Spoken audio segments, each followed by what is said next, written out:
technical difficulties making the live up. When I clicked on it earlier, I had the wrong title, and then also it like crashed the internet. So we'll see if the internet will cooperate. But we are going to hang out here for just a minute or three while we wait for people to join. Again, we'll probably be really digging deep in about 3 minutes. And in the meanwhile, I'm going to be sharing this on social media and doing all my normal stuff. So hang tight, and if you guys have questions about short sales, foreclosures, anything really, but specifically short sales and foreclosures, since that's our subject of the day, let me know. And for now, we're just going to hang out again for about 3 more minutes.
So again, if you guys have any questions about real estate, anything related, put it in the comments. Happy to answer basically anything you guys have going on. I'd like to try and make the lives a little bit more interactive. So if anyone has tips for how to get more viewers, that would be awesome, because we typically sit between like 1 and 3 viewers per video during the live. A lot of people watch it after, which is great. But the idea behind doing it live is to try and keep it interactive, right? To try and engage with you guys, help people. I get it. Real estate can be kind of boring, but it could be fun to interact with you guys if anyone actually does have opinions or info on the subjects that we're talking about.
Okay. So, welcome everyone. Today we are talking all about short sales and foreclosures, all that kind of fun stuff. For those who don't know, this year's been slow. There's not a lot of transactions going on, there's not a lot of stuff going on in general. So, this year I'm really taking the opportunity to go through as many of the different realtor designations and educational courses as I can. And it doesn't mean that I've never done these things before, but if you take the course, it does kind of fill in a lot of gaps, right? So this month we're all about short sale foreclosure. We did kind of lose 2 weeks this month because of we had that crazy hurricane, lost us a week, and then if we're again just being totally honest, real estate's slow, so we're making money doing other things. I got a bunch of vending machines, and they arrived on the same day as we had the live. It just wasn't going to happen that week. So we're going to try and hammer out everything about short sales and foreclosures now today, and go from there. So if you have any questions or need anything of the sort, always put them in the comments. We're going to be checking back on them every so often. And without further ado, let's dig right in.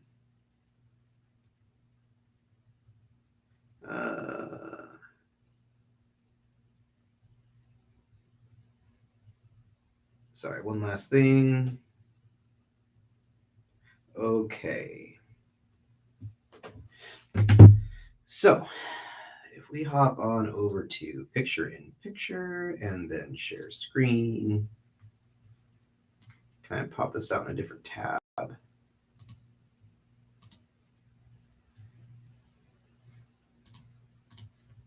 Do this guy.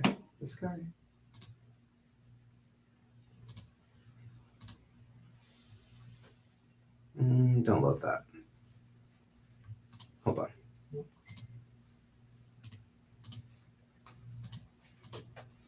Technical difficulties, but we will power through.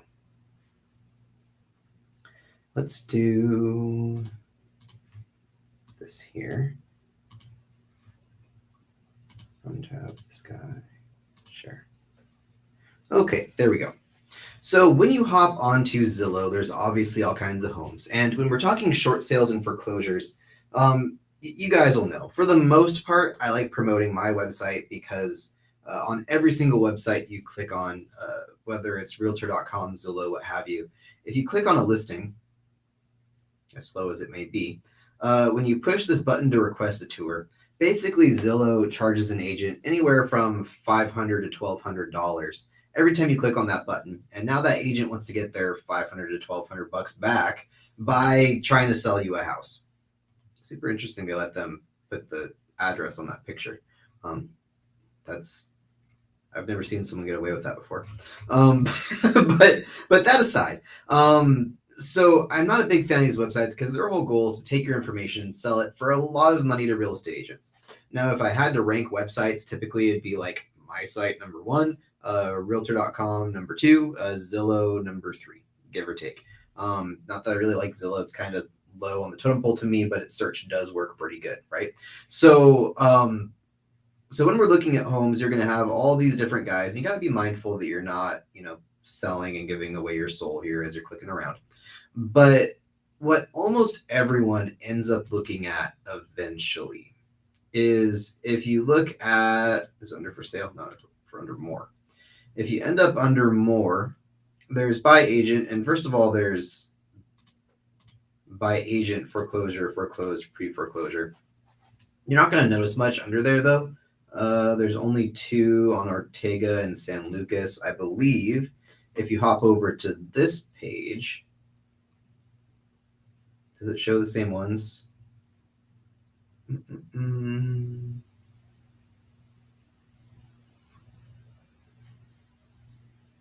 It does not. So you do get some different ones, whether you're looking at by agent or not.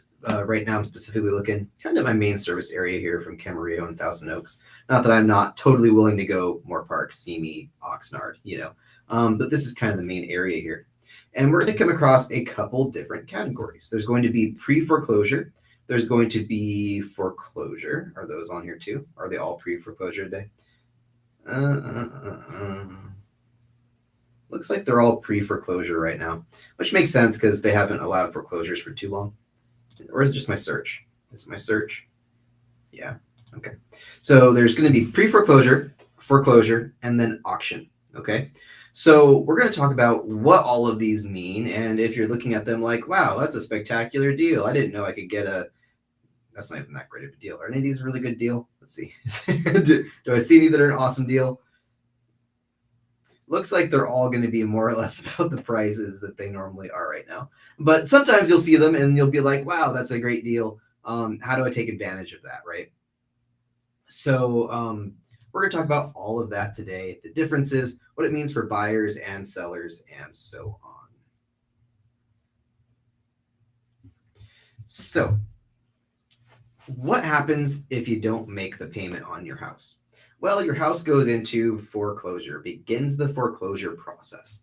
Basically, you miss a payment, more or less right away. The bank will send you a letter that says, hey, you haven't paid. And when they send you that letter, your home is officially in the pre foreclosure group.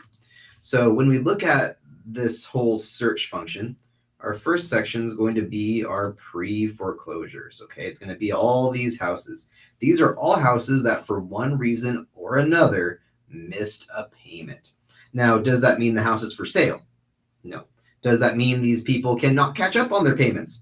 Absolutely not.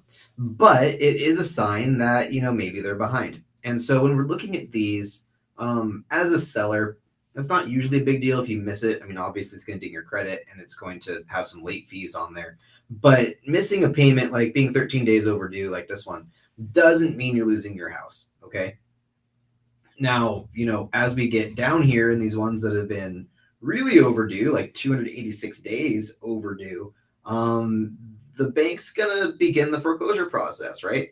The foreclosure process, depending on if it is an estate or if it is a privately owned residence, typically takes anywhere from 3 months if it's an estate to like a year, which is why we don't usually see stuff more than 360 days pre-foreclosure. If it's a private residence. So, like these guys here, they're kind of doomed, right? Maybe they could use a super quick sale possibly to get them out of their house. So what happens if you can't make your payments? What goes on? What's the plan?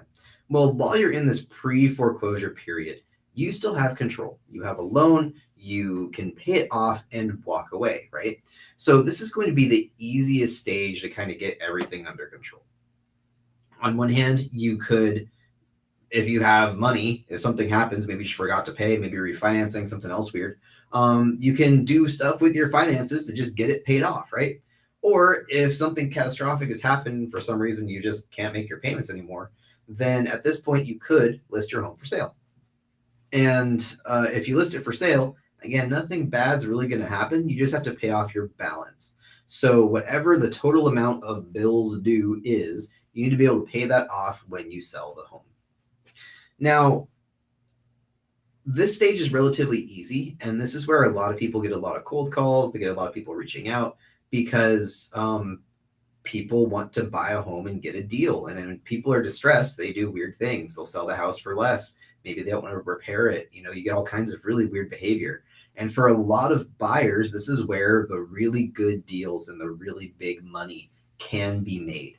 Now, as someone that's a month behind on your mortgage, maybe you're super pissed off that these people are all reaching out to you, right? Maybe you have no plan on selling or you don't know what's going on. So, this is a real mixed bag of leads and of people and of a pool to kind of hang out in. You could always ask them if they want to sell their home, but keep in mind they haven't listed their house. It's not on the market. So, you're going to get a bunch of really crazy feelings. You're going to get a bunch of people that have a lot going on, right? Because most of the time when people are suddenly not making their mortgage payments, something's happened. Someone's died, someone lost a job, something catastrophic has happened very often.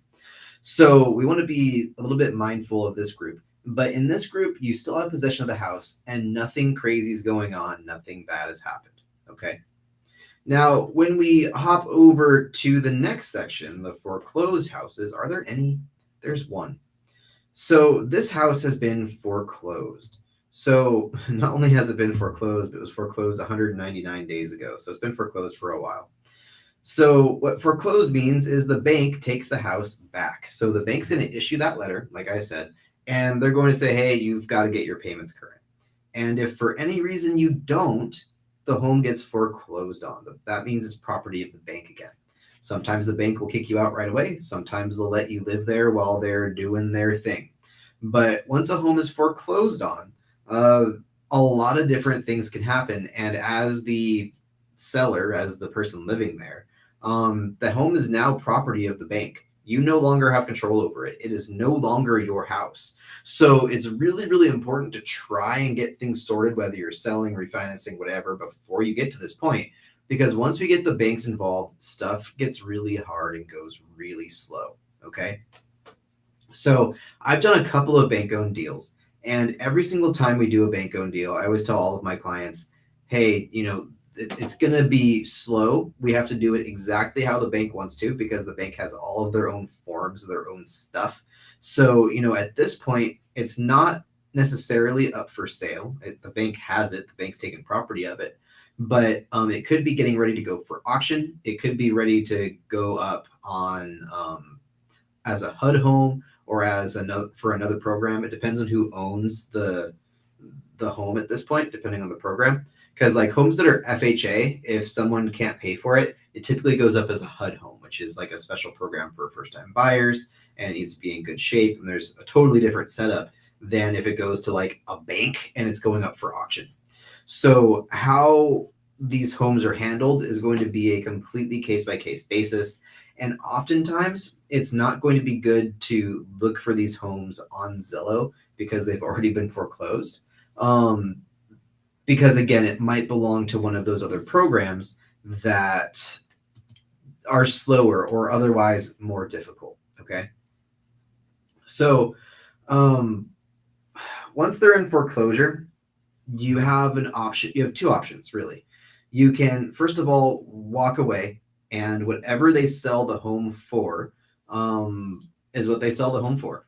If there is a balance left over after they sell the home, you may, depending on the terms of your loan, be on the hook for the difference. So in this case, let's say it's worth $540,000. Let's say they owe $500,000 on it. If they sold it for $450,000, the bank can, if they want to, come after you as the seller or whoever the seller is for that $50,000 to make it square. Okay. So at this point, you've really lost control of the situation and you have to hope that the bank does a good job.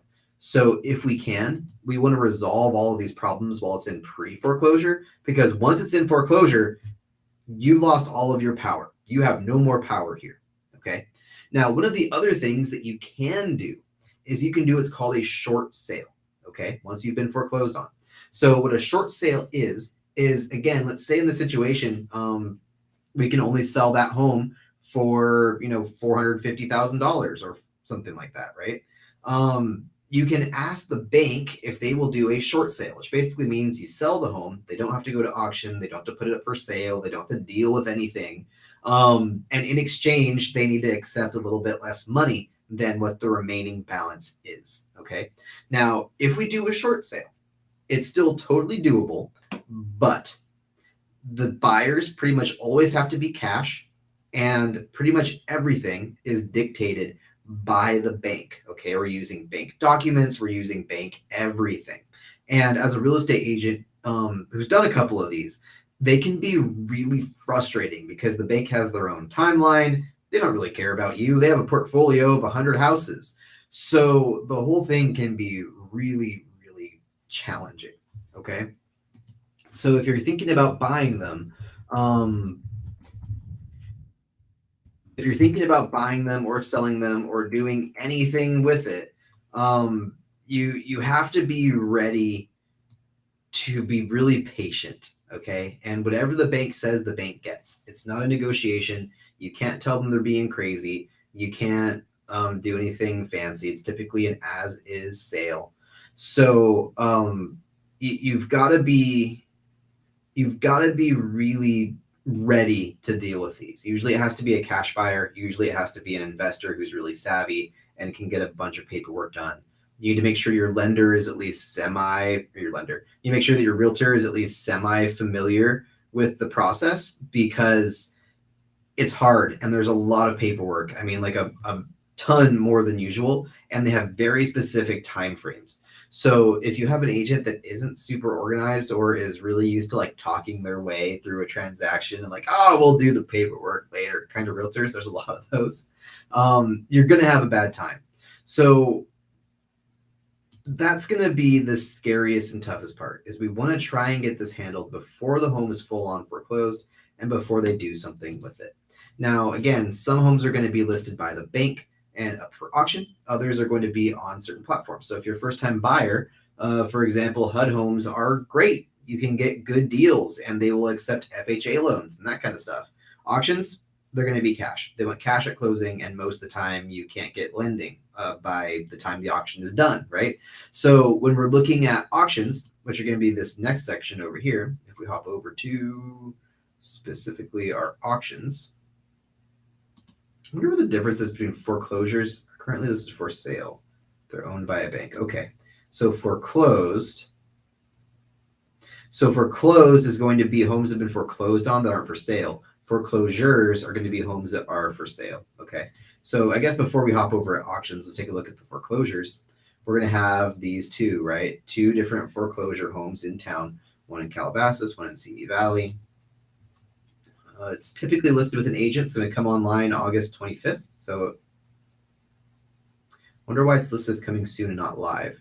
It's something else you'll notice a lot with foreclosed homes. Banks don't really pay much for the commission for selling homes. Sometimes you can talk them into a good amount, but a lot of the time they really do weird things when they're picking agents. So like this listing here, coming soon as of 2 days ago, three cell phone pictures of the front. So with foreclosures, you definitely get weird behavior out of agents. I think it's really embarrassing because they're getting a commission still. They should treat it like a normal listing. They should put up pictures and do all the normal stuff, but they don't. So you get this weird behavior. You're going to very often see weird pictures and have to offer cash, and scheduling showings is awful. Is this one any better? Coming soon, supposed to go live tomorrow. See, this agent did a good job. So some of them go good, some of them don't. It just depends on who the bank hires, who the bank has relationships with. Even still, for a 1,700 square foot house, I would expect a lot more than, like 10 pictures. Like, is there even a picture of the kitchen? There's not even a picture of the kitchen or the bathrooms. So you get weird behavior out of the agents, mostly because the commission is kind of funky. So like these ones could be bought. I'd have to look up exactly how. Does it even say in here newly remodeled? Yeah, these don't even say how to buy them. So you have to reach out to your agent, find out. Most of these, if they are up this way, are going to be cash only. Every now and then they'll take financing, but the bank just has too many files. They don't care. So they really want cash. Sometimes they'll deal with financing if they have to, but for the most part, it's cash and on their time frame, whether super fast, super slow. It's totally up to the bank's motivations and what they have going on.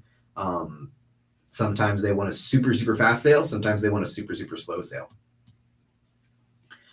So once we get past the foreclosure bits here a little bit, and by the way, if you guys have questions, let me know. Put them in the comments. Always happy to help out. So once we get past the foreclosures like that are, again, typically going to be homes that were privately owned, versus the auctions are typically, not always, but typically going to be homes that were held in an estate. So like a lot of people like to put their homes into estates, which is a great way to like kind of dodge taxes and do a couple things like that, right?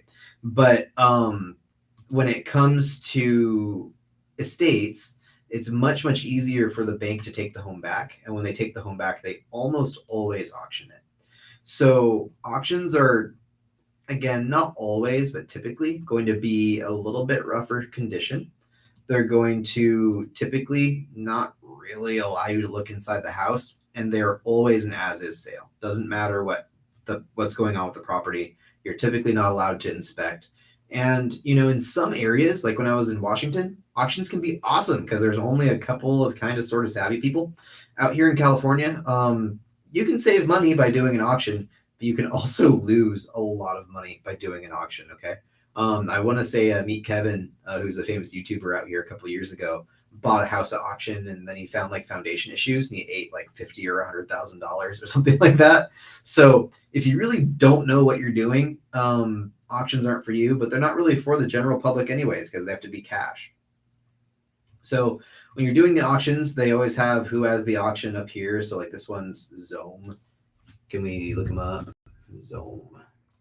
Home auctions. This is going to be more or less how you find them. Then you enter the address, which is the 362 Camino Manzanas.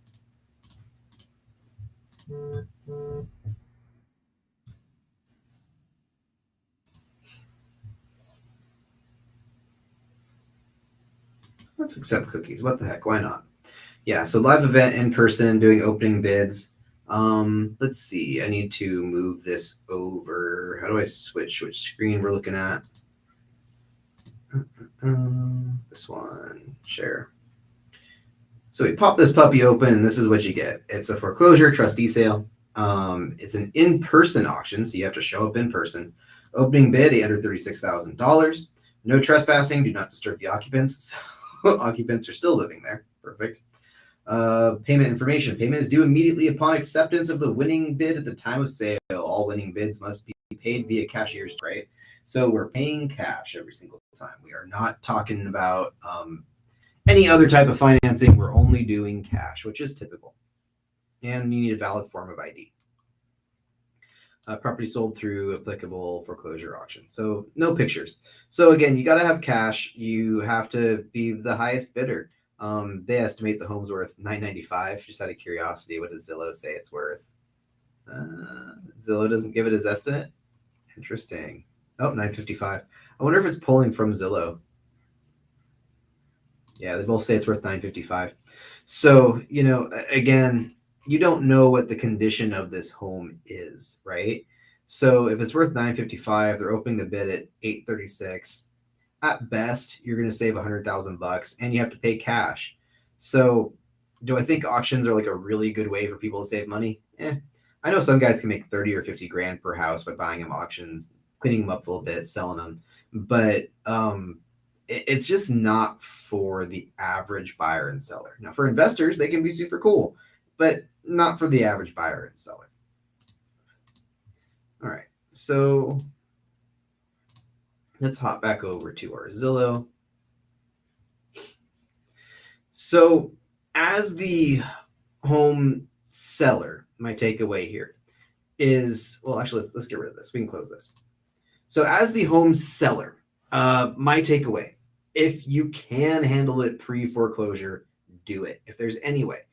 Typically, that's if you're not upside down on your mortgage or if you're not having too many weird challenges, right? So if you can't handle it pre-foreclosure, that's the easiest way to go. If you can't, plan B is typically going to be to do a short sale if you can. At least that gives you a little bit of control, but you do have a really tight time window because once the home is fully foreclosed and going away, the bank won't necessarily accept short sales anymore. So if you are in trouble, again, it's good to hop on those short sales sooner rather than later, okay?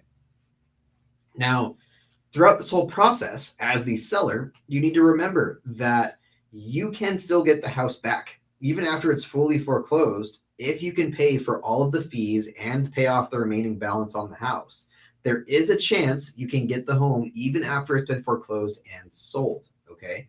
Doesn't happen often, but you can do it if you can come up with the cash, okay?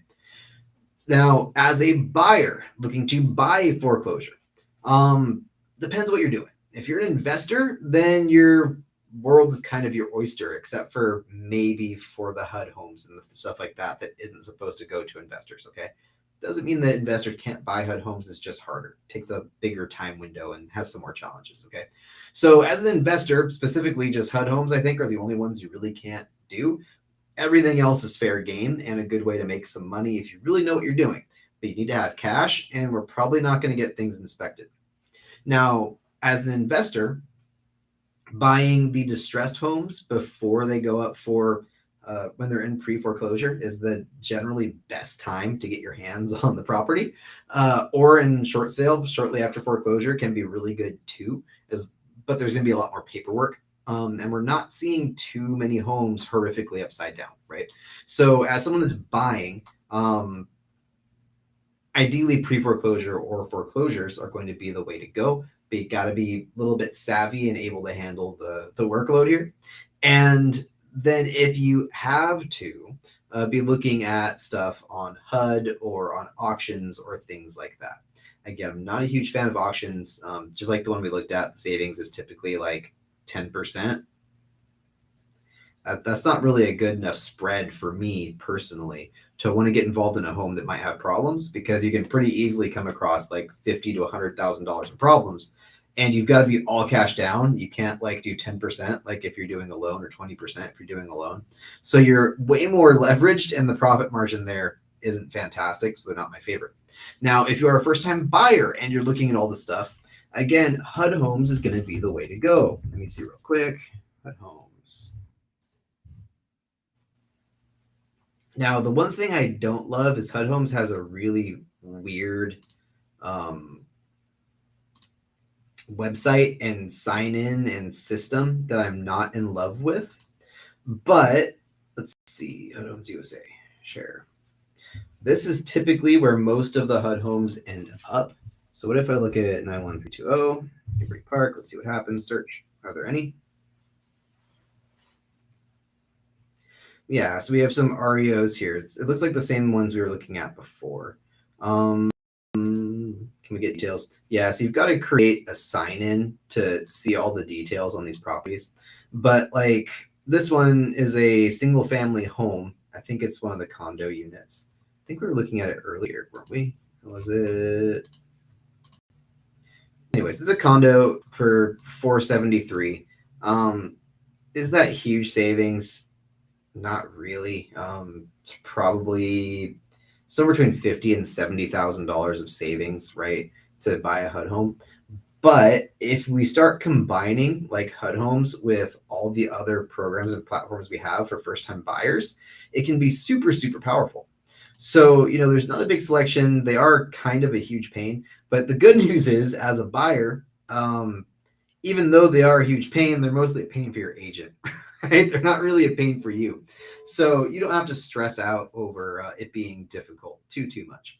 So if you're looking to buy foreclosures, again, probably HUD Homes, auctions, all that kind of stuff's where we're at. I prefer pre-foreclosure if I can help it. I really hate short sales. Short sales are really just challenging for everyone involved. Super, super stressful. So I would rather, if it was me, do pre-foreclosure or do a HUD home or one of those other platforms like that any day of the week. So that's about all I have for short sales and foreclosures. If you have questions, pop them down below. And I'll catch you guys next time. I know this month was kind of weird because we kind of had 2 missed weekends, which was a bummer for the lives and for the videos. So we're going to get at least 1 or 2 foreclosure videos out. We're going to have kind of a heavier load in our videos.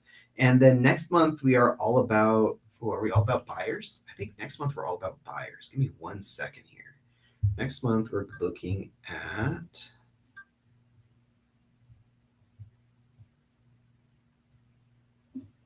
next month we're looking at buyers. So if you are thinking about buying a home, next month is the month for you. Keep in mind, you also have all these specialty categories that we're covering. So if you are a veteran, senior, what have you, there's going to be more specific information for you in these different months. But we are going to be going over just the general gist of buying and everything that every buyer needs to know. So if you guys have any questions, pop them in the comments, and I'll catch you next week.